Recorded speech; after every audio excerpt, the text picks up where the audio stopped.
Hello everyone and welcome back to the Cyclocross Social Podcast. Today we're going to be talking about the penultimate round of the Superprestige Cyclocross and it took place in Heusden Zolder. With me here to do that are Twan and Issam. Hello. Everybody.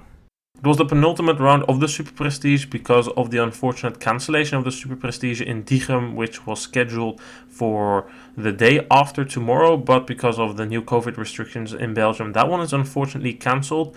Luckily, we could race today without spectators, but it was, we were predicting a battle here because yesterday Van der Poel started his season. We thought today it would be closer to Wout van Aert. Seen the nature of the parcours here, but Issam, it wasn't really what we expected from it. No, it wasn't really that type of race that we expected, I would assume. It was fast, dry, as we know from Heusden Zolder. At the start, we had Dan Soete that was taking control of the race with Wout van Aert close by him. Van der Poel was not having the greatest of starts, so he was a little bit down the field together with Tom Pidcock. In the second round, Van Aert takes over from Dan Soete, and that's a bit of a crucial moment there, because from that moment on, Van Aert rides away from everybody. Dan Soete holds up a couple of guys, which plays a minor role in the fact that Van der Poel then has to chase the group back. But then in lap 3, Van der Poel crashes and has to give up in round 6, and that's a DNF for him. So then we have Pidcock, Iserbyt and Aerts that are in the chase. Twan and Issam, that in the beginning was good and that followed quite well, blew up. And Hermans, I think, with following Van Aert also didn't have the greatest energy left in the penultimate rounds of this race. So then we had a battle between Tom Pidcock and Eli Iserbyt for second and third place, because Wout van Aert would not be caught and will win the race here in Heusden Zolder. In the end, we have a sprint in the last lap, and Tom Pidcock eventually beats Eli Iserbyt in a very good sprint for second, and then third place for Eli Iserbyt. Obviously a very strong ride by Wout van Aert today, but I'm afraid there isn't that much that we can say about it. He was simply the best. However, the only thing that I do want to note about it is that, in my opinion, he was very lucky that Dan Soete had that fast start, or at least for him fast start, because he couldn't really drop the rest, and then blew up after the first lap, because he was a moving chicane, and in Zolder there are quite some sections where overtaking is hard, and in my opinion that really made the race dead, like before it properly began. In Zolder it's pretty hard to break away, but once you've broken away, it's also hard to close the proper gap. I mean, if the gap is still 1-2 seconds, that's very easy to close. But once the gap is established above 5 seconds, well, it's very hard to come back, and we saw that today. But about Soete, I don't really know what he was doing today, because he had a super fast start, but then he blew up massively and disappeared from our screens. I mean, Dan Soete has the tendency to start very fast, so this is something he does quite often. I think today was just very notable in a way, because it hampered a little bit the race for Van der Poel and Pidcock. But the ones that were able to follow him, Twan and Quinten Hermans, they made the mistake up the hill, and I think that alone shows the fact that Van Aert just really put everybody under pressure. He was a little bit lucky, I would say, with Dan Soete opening the race for him, and then he could only take over, but I don't think that maybe the race was a bit influenced by it, I would say, but in the end, I guess we can all conclude that, like you said, Van Aert was the strongest guy. Van Aert was super strong, and that very fast the battle had begun for position 2. But it's the second time this season that we see Soete set out super fast. I don't remember exactly at what race the other time was, but I do remember him setting out super fast there and then falling back. Maybe it was Besançon, but I'm not entirely sure. However, I think that was just not something that I would have expected to see, and it was just frustrating to see the race that I had highly anticipated be over so quickly, because Van der Poel didn't have a great start, was nowhere near Van Aert, and then when Soete eventually was just creating gaps for other riders, and then Aerts blew up, so I guess that was just unfortunate to see. And about Aerts, he also blew up, so what is this? How come that the rider so experienced as Twan and Issam blows up so easily on a race like today? Was it the race of yesterday that was still in his legs? Were there other problems, or was it just not his day? I think, if you're Twan and Issam, Zolder, it's quite a good race that if you can keep up with someone that's slightly better than you can stick with him for quite a long time. So I think he was trying to do that with Wout van Aert to open up a bit of a gap to the rest of them. But he probably overestimated himself, maybe feeling yesterday a little bit, not quite fully recovered yet, and it cost him a lot more. I do think that the race of yesterday can play a role in the fact that he blew up. He was, in my opinion, trying to hang on with Van Aert as long as possible, like you said, and not in the least to secure his position in the classification. He was hoping to gain back a couple of points on Iserbyt. That didn't work out in the end. His blow up was unfortunate. He held up Hermans and then he basically fell back into the hands of the chasing group and got dropped there.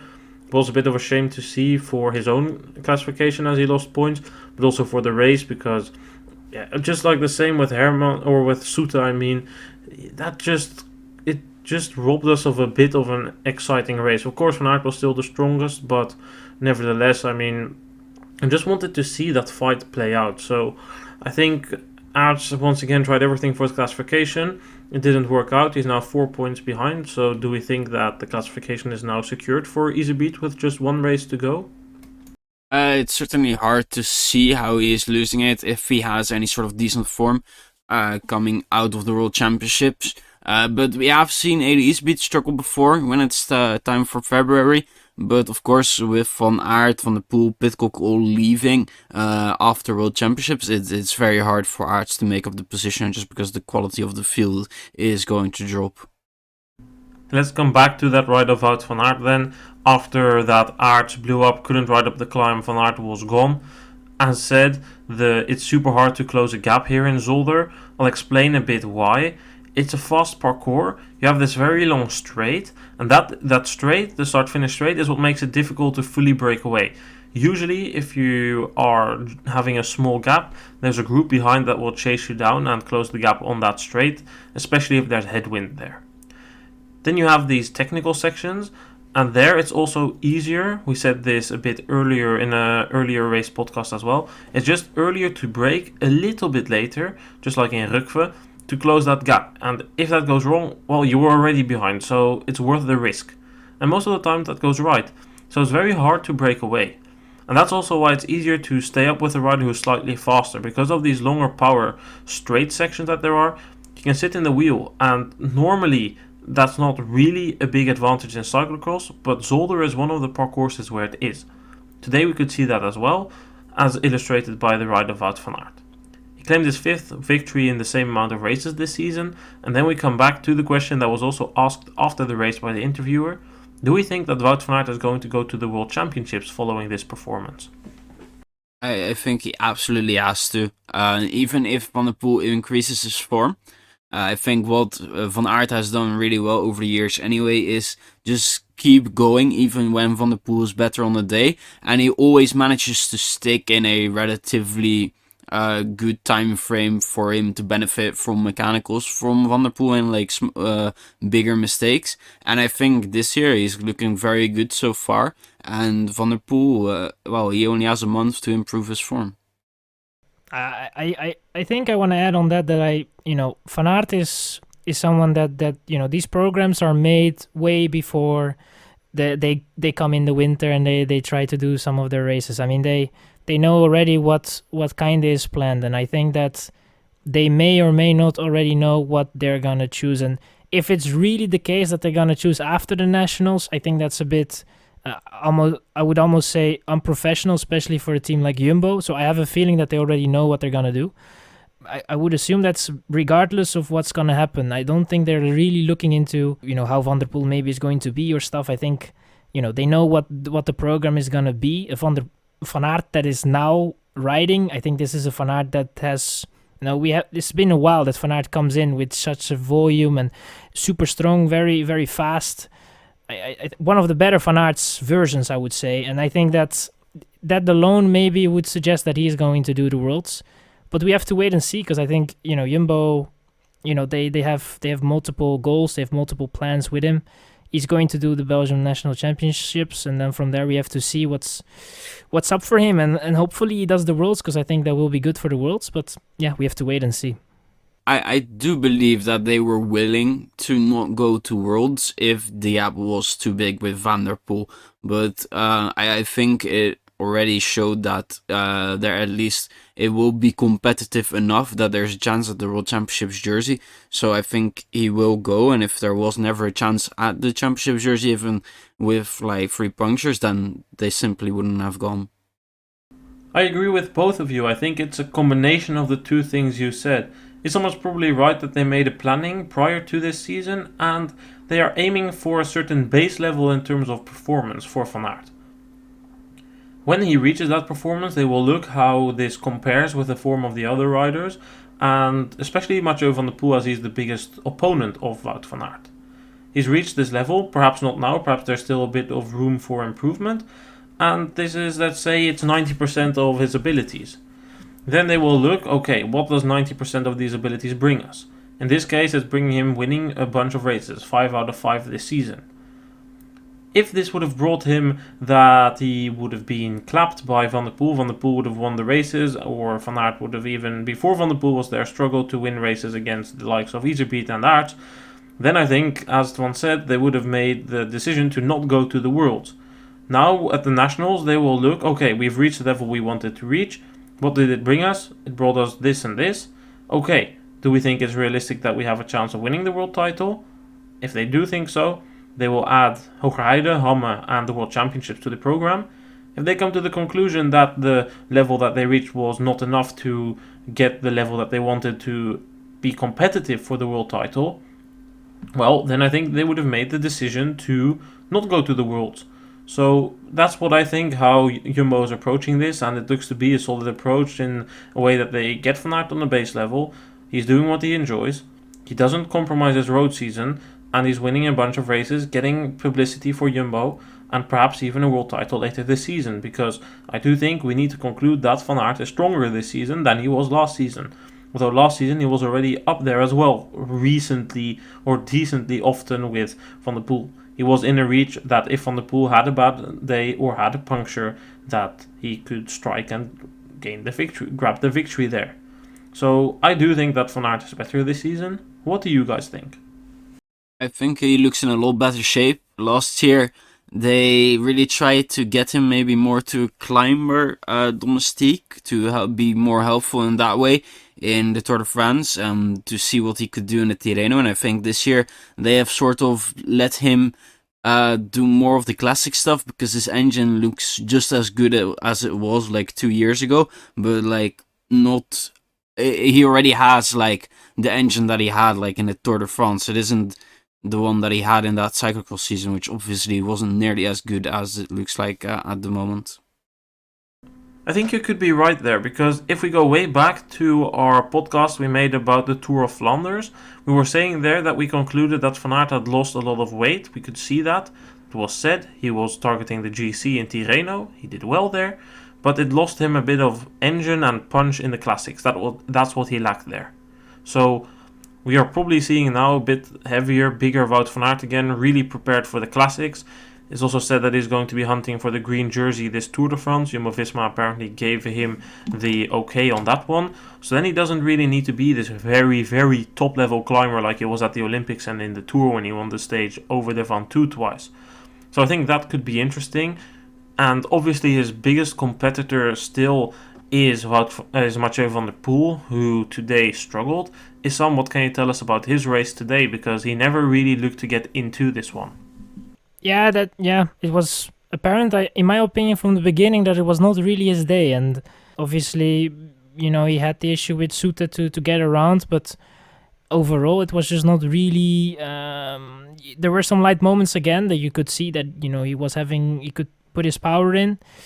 But then again, it was not the most convincing Van der Poel that I have seen in a while. And, normally Van der Poel struggles a little bit with his first couple of races, or at least, struggles in a way, his level is always a little bit above the rest. So you don't really see him struggle that much. But, we could see that that this year so far, the mistakes that he's making, it's not really the Van der Poel that we have seen, I would say 2 years ago. Last year already he had some issues with Iserbyt in the beginning, with in Tabor and stuff. So he was already, having these issues in the beginning of his campaign.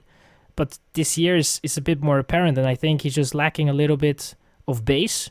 But I would assume that will come with a couple of races. I still have a feeling that in 3-4 races he will be there, and then it's going to be a time against, he's going to be running against the time to make sure that he's going to be in shape for the Worlds, and hopefully he can be in shape, because that will be very good for the battle. For the record, I went back towards the other seasons, the past 2 seasons, when Van der Poel started his season later. 2019, 2020, he also struggled in his first races. He was still able to win, but it wasn't easy. Last year as well, in Antwerpen, he struggled with beating Iserbyt.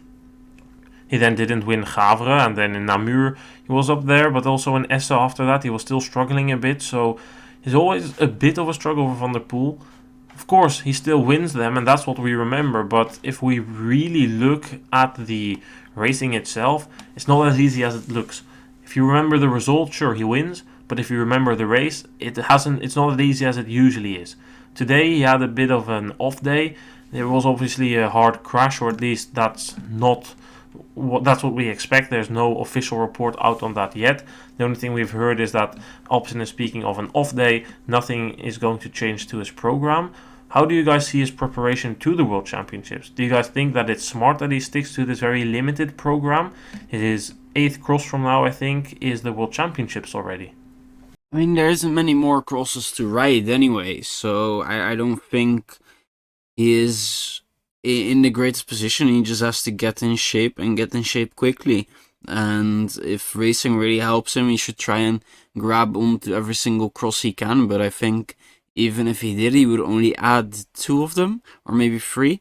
So it's, really not the best situation with his injury, of course, coming so late into the season. I mean, we also shouldn't be too quick into jumping into conclusions. I mean, plenty of people are already saying, easy Wout van Aert dub at the World Championships. I don't want to be too quick with jumping into these conclusions. I mean, there's still time. Yesterday in Dendermonde we saw Van der Poel that was decent. He will need time, he will need races. I do have a couple of things that could be changed. I am not a trainer, so I will not say that this is definitely going to improve him.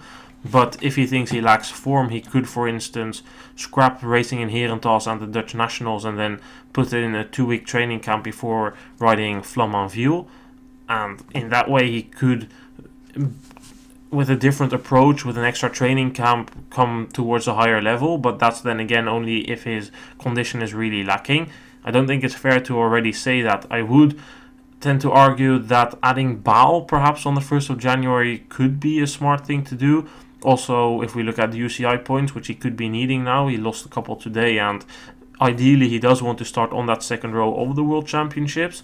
So overall it's a bit of a question mark. I don't want to write off Mathieu van der Poel at all. I think Loenhout should be something for him, but as well Hulst, we're racing in the city centre, not in the port where we were last year.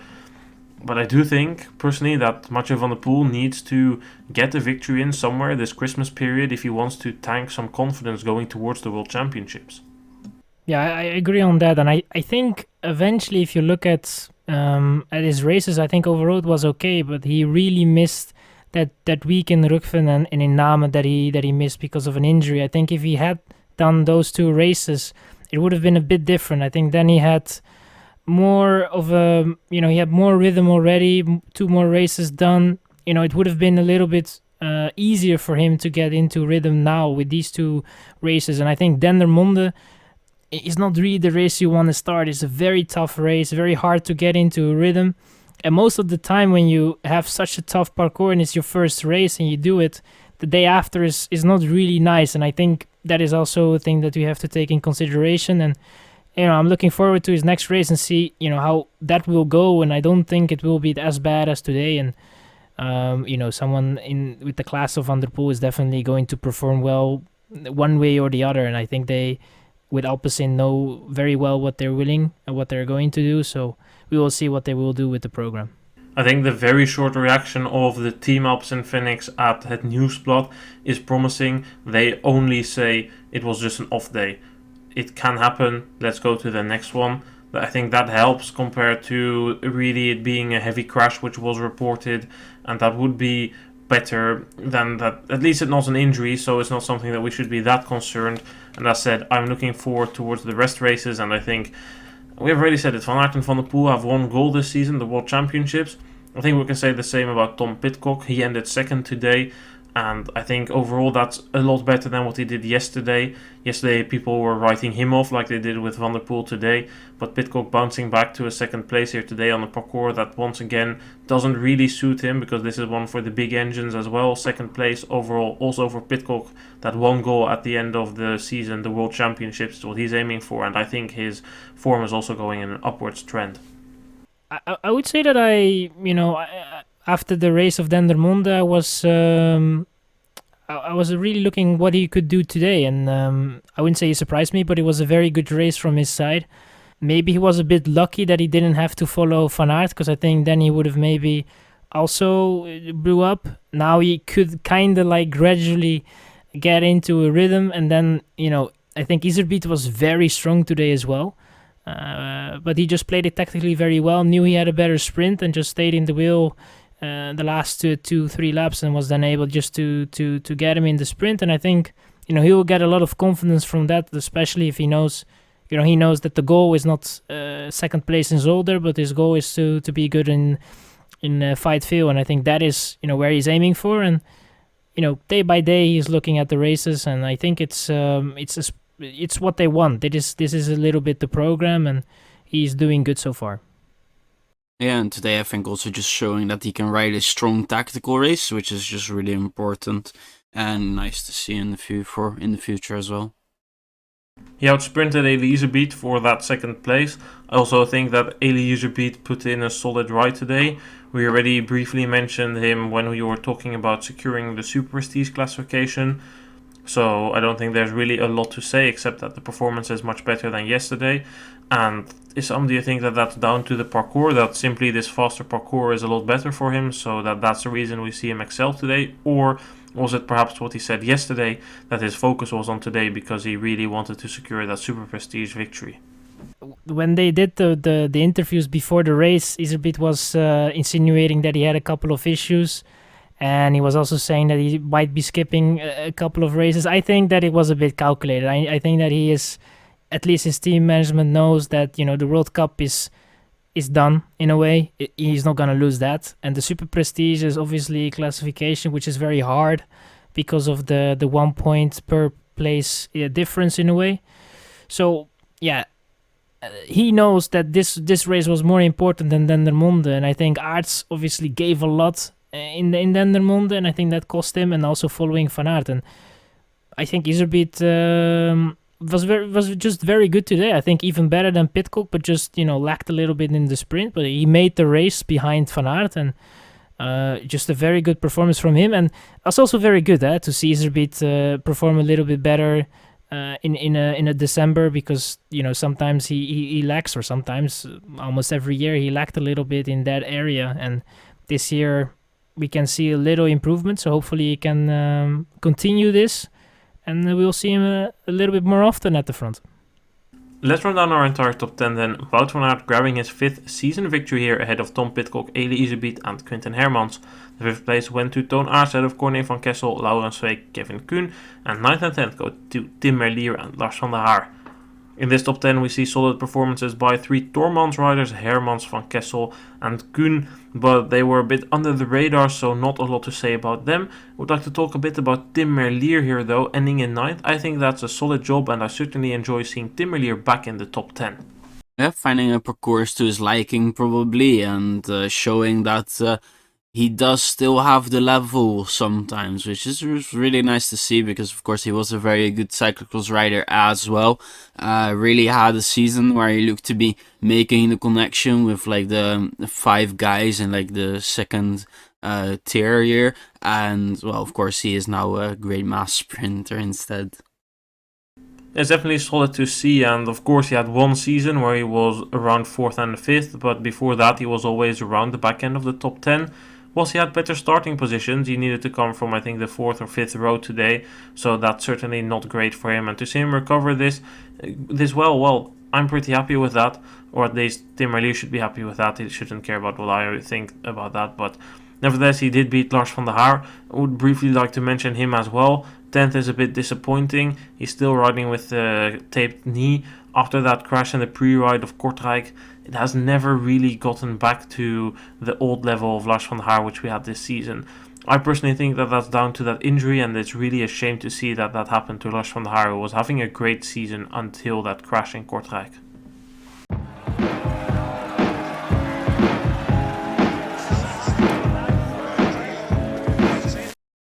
Let's talk about the women's race then. There we had a more interesting fight for the win than in the men's race. We had a duo fighting for the win, and Twan will tell us what exactly went down there. It was a strong start by Capablanca Vash, but a lot of the Dutch women who would follow her. As we said before, it was quite easy to follow, and we would see that throughout the race.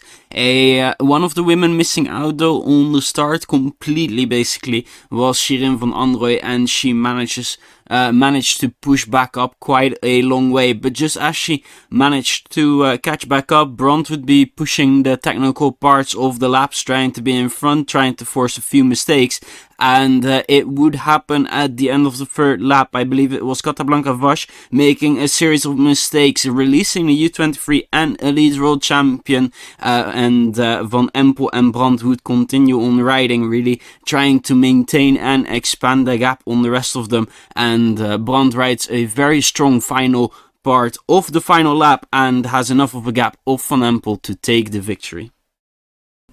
Van Empel really riding a fantastic race here in my opinion, with exception of pacing when the gap was formed and Betsema was pacing in the background. I think she did an almost perfect race, or at least tactically.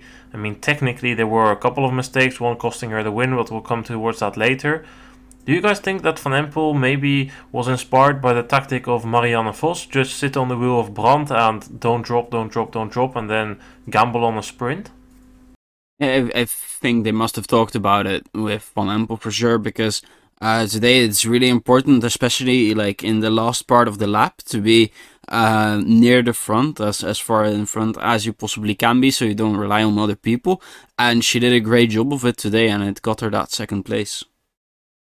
And it could even have been more. Van Empel has a crazy sprint, like it's insane. I do think that she could have beaten Brand, and eventually she didn't, because she made a technical mistake, but that's also like the only mistake that we can see today by Van Empel. She rode a very mature race, just like in Val di Sole, where she also was very mature in the final, waiting for Vos to pick up her bike again and then go for it. But I personally think that Van Empel just was very good today, better than yesterday. About yesterday's race, she said she got distracted in the beginning by another mistake and then completely lost her rhythm, and that she was frustrated about that and that she wanted to make today count. Well, she certainly did. However, I do need to question still that decision for her to pace in the third lap of the race, I think, when she just created that gap with Brand. Betsema was behind and she was also pacing. Betsema was still in the classification before today's race. I think Betsema was 2 or 3 points down, which is still doable. Do you guys think that was a mistake, that Van Empel should have maybe played a bit more the team game there? Yeah, well, Groenendaal, when he was passing by after that, what happened, immediately said that she shouldn't be passing Brand only if the pace was a bit too high, and I think that after that she didn't really do it. But yeah, it was maybe not the smartest thing to do, but I guess, you know, that's the youth. You're having a chance of maybe winning a race. Obviously, like we know, Zolder is a close race, so if you have a gap, you know, you want to maintain it, because if everybody comes back, you don't really know if you're going to be then against first or second, or you may be going to be third or fifth because of positioning in a way. So I think that she didn't want to take that risk, and Brand put her, you know, kind of on the pressure by just saying, I'm not gonna pull, you have to pull. I did the whole lap, and I think Van Empel crumbled a little bit on that, but it wasn't really a major problem. I think that Betsema, you know, she had to chase for a classification. It was really not the best situation there, and it was, you know, those mistakes can make. I don't think that is something to really highlight, and in the end, for Betsema, it influenced the race, because I think she really gave her all there, and eventually that cost her a podium spot, I would assume. But yeah, it's the Van Empel is fighting for victory there, and Betsema should have just been in the wheels there if So in the end, it's everything went okay. I think Van Empel made a small mistake just before the mistake she made in the descent to be not ahead. I think she should have been ahead, but other than that, for someone that is only 19, it was a brilliant race in a way, and very nice to look the way she goes through the corners. About corners, the only corner that looked a bit messy today for Van Empel was the last one in the last lap.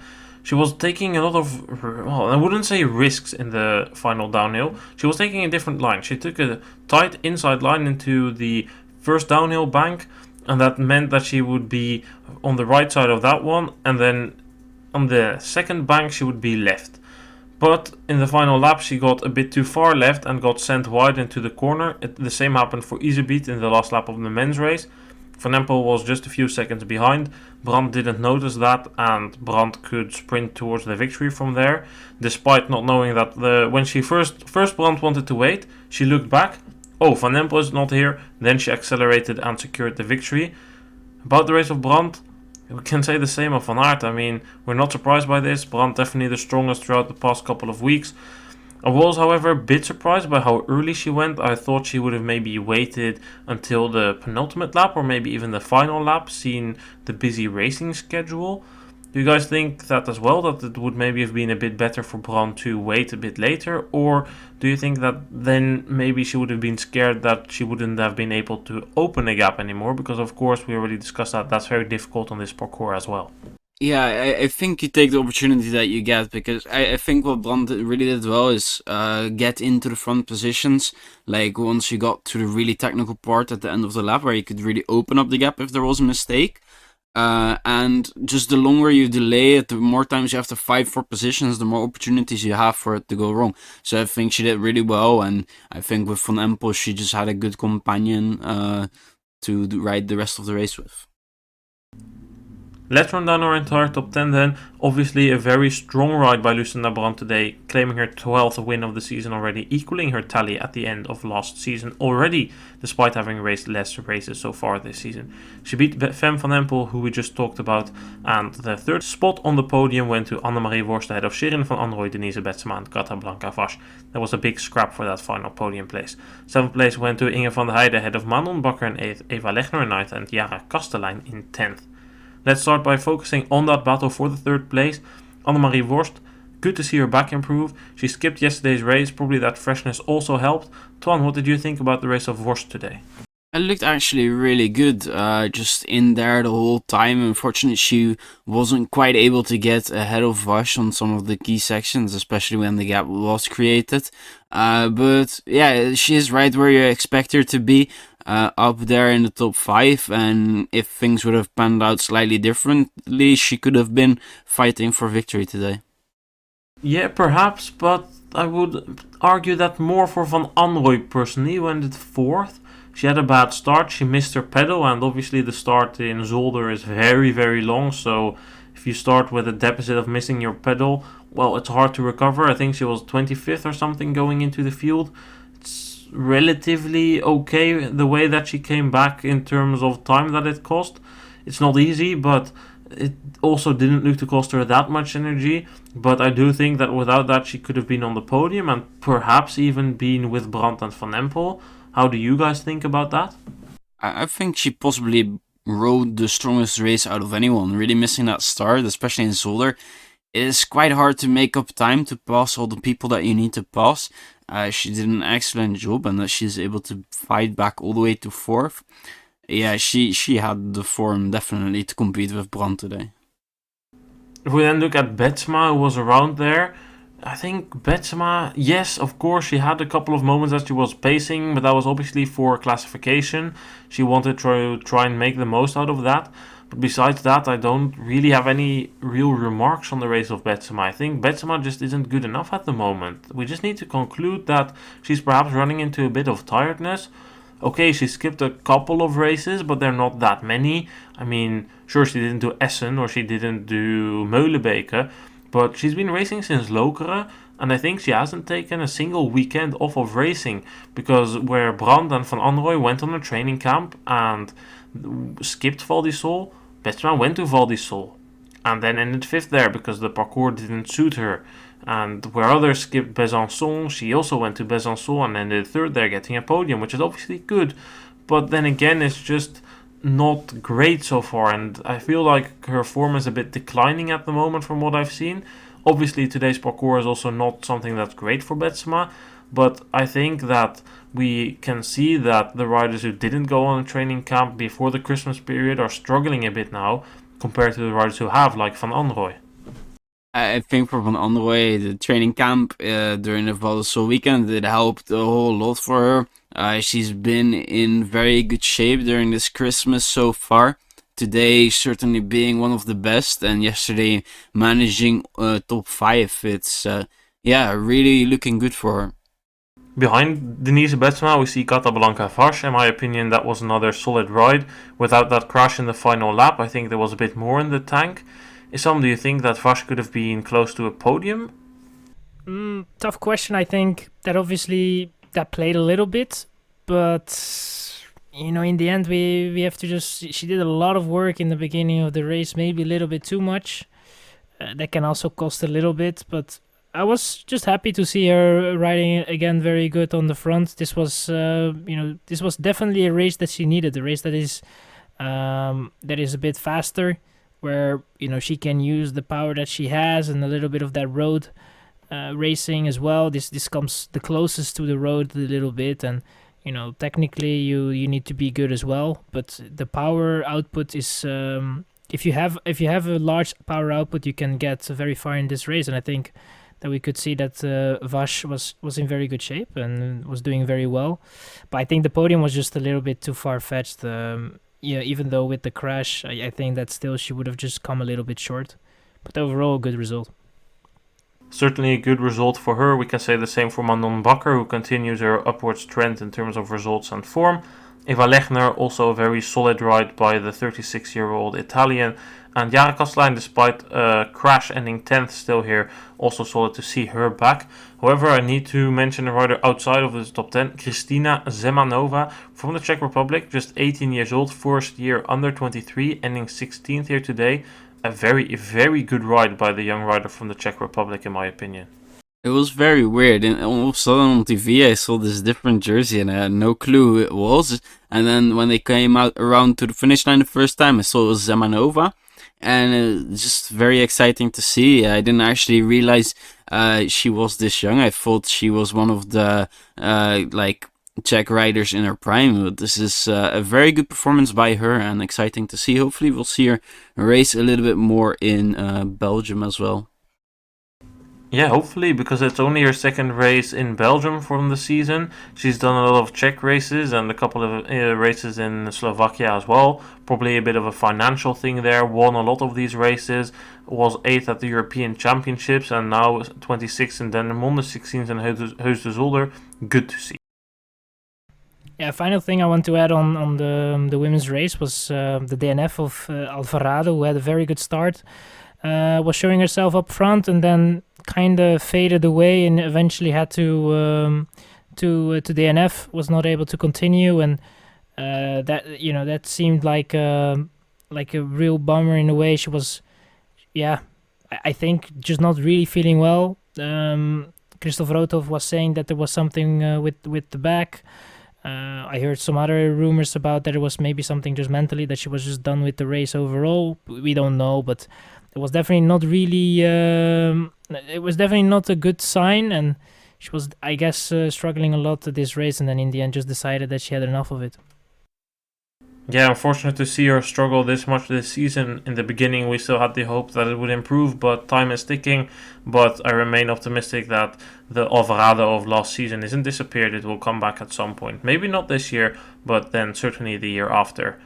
We have covered it all then for the Superprestige in Heusden Zolder. The winners today, Brand and Van Aert. Twan and Issam, thank you for being here today to discuss it. Thanks for having me on. Yeah, thanks for hosting. Thank you. We will be back very soon with a new podcast because on the 30th of December we are heading to Loenhout for the next round of the XTO trophy, and that means the podcast will come on the 31st of December. After that, there's still Poel and Hulst on our schedule to make a podcast about, so we'll definitely stay tuned for those podcasts. Thank you for listening, and we'll see you guys soon. Goodbye.